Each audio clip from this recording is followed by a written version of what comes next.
High আসসালামু আলাইকুম everyone. আজকে আমি ইফতার করতে গিয়েছিলাম ম্যারিটেজ ঢাকাতে এন্ড এটার লোকেশন হচ্ছে ধানমন্ডির গাউসিয়া টুইন পিক বিল্ডিং এর লিফটের 7। ম্যারিটেজ ঢাকা একটা বুফে রেস্টুরেন্ট। পার পারসন 1099 টাকাতে আপনি এখানে ইফতার প্লাস ডিনারটা এনজয় করতে পারবেন। সাথে থাকবে 130 প্লাস আইটেম। আমি আজকে আপনাদেরকে ইফতার আইটেম গুলো দেখাই দিচ্ছি। এখানে ছিল চিকেন টোস্টেড, বেগুনি, আলু চপ, তাদের একটা সিগনেচার আইটেম দই বড়া। দই বড়াটা তাদের এখানে অনেক ফেমাস। এরপর আরো ছিল মুড়ি, পেঁয়াজু, পুরান ঢাকার স্টাইলে ছোলা বুট, আরো ছিল ডিম চপ, জালি কাবাব। ওদের জালি কাবাবটা বেশ মজা। ইউনিক যে ডিশটা ছিল সেটা হচ্ছে ফিশ কাটলেট। এই ফিশ কাটলেটটা করা হয়েছিল মেইনলি ডোরি ফিশ দিয়ে। কাটলেটের সাথে আরো পেয়ে যাবেন ভেজিটেবল পাকোড়া, নাচো, স্প্রিং রোল। এখানে শো স্টপার হচ্ছে তাদের বিফ হালিমটা। বেশি করে বিফ দেয়া গরম গরম এই হালিমটা খেতে অনেক মজা ছিল।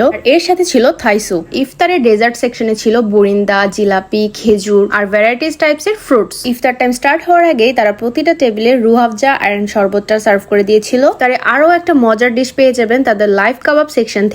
সেটা হচ্ছে জুসি চিকেন সাসলিক, যেখানে আমার কাছে ভেজিটেবলের চেয়ে চিকেনের কোয়ান্টিটি বেশি মনে হয়েছে। তো এই ছিল মেরিটেজ ঢাকার সব ইফতার আইটেম। তার জন্য আমি আমার প্লেটগুলো সব সুন্দর করে একদম সাজায় নিয়ে আসছি। সব আইটেম আমি এখানে আনিনি, কিছু কিছু আইটেম আমি স্কিপও করেছি। এর মধ্যে আমি আর আমার ছেলে কিছু স্ন্যাপ নিচ্ছিলাম। আমাদের মেরিটেজ ঢাকার ইন্টেরিয়রটাও কিন্তু বেশ সুন্দর আর ইফতার টাইমেও কিন্তু ভালোই রাশ ছিল। এর মধ্যে এরা আবার ফ্রেশ ওয়াটারমেলনের যে মহাব্বত শরবতটা সেটা সার্ভ করেছে। এর মধ্যে ইফতার টাইম শুরু হয়ে গেছে এন্ড মাশাআল্লাহ আলহামদুলিল্লাহ আমরা খুবই সুন্দর একটা কোয়ালিটির টাইম স্পেন্ড করেছি সেখানে। ইফতারের আগে এখানে আমার ছেলে মোনাজাত করতেছিল। ফাইনালি আমরা খাওয়া স্টার্ট করছি। আমি আবারও বলতেছি ওদের যে ফিশ কাটলেটটা অনেক মজার। অন্থন দিয়ে তাদের থাই স্যুপটা খেতেও বেশ ভালো লাগতেছিল। ওদের এই সিগনেচার আইটেম দই বড়াটা তো মাস্ট ট্রাই। দেন একে একে ভেজিটেবল পাকোড়া, দেন হচ্ছে চিকেন সাসলিক। ওদের স্প্রিং রোলটাও কিন্তু অনেক ক্রিস্পি ছিল। দেন বিফ দিয়ে ভরপুর হালিম। আর ইফতারের পরপরই যারা আমার মতো চা খেতে অনেক বেশি পছন্দ করেন তাদের জন্য কিন্তু এখানে চায়ের ব্যবস্থাও আছে।